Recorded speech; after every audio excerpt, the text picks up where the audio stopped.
ক্ষুদ্র মানুষ ছিল এটাকে না।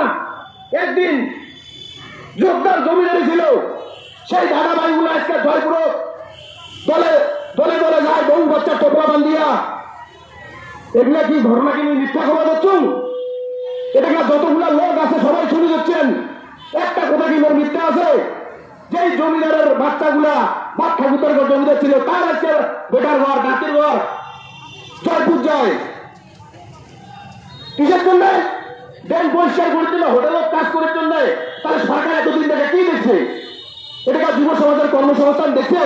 যদি কর্মসংস্থানের চিন্তা করলে হয়, তাহলে আজকে আমার খাওয়াগুলো, আমার দাদা ভাইগুলো জয়পুর যায় ড্রেনের কাজ করলে নয়, মা বলে হোটেলের যায় কাজ করলে নয়। আমার লজ্জা হওয়া দরকার, আর এই সরকারের লজ্জা হওয়া দরকার।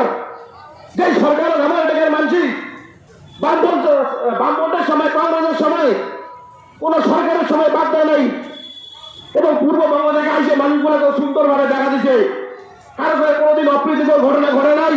আজকে সেই মানুষকে ভূমি নিয়েছে, তো তার খাওয়া পাওয়া গুলা আজকে ধারে ঘটে, সেই খাওয়া পাওয়া গুলা দিয়ে কিন্তু চিন্তা করে নাই কোন সরকার।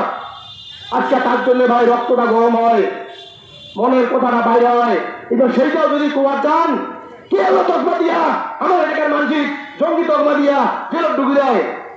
এরকম নৃশংস অত্যাচার করছে আমার এলাকার মানসিক।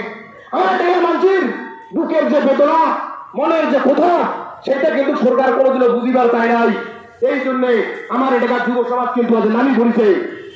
যদি এরাও যদি চিন্তা ভাবনা না করে সরকার, এই আন্দোলন আরো কিন্তু তীব্রতাকে তীব্রতর যাবে, বৃহত্তর আন্দোলনে পরিণত হবে। জয় কান্তাপুরের জয় হোক।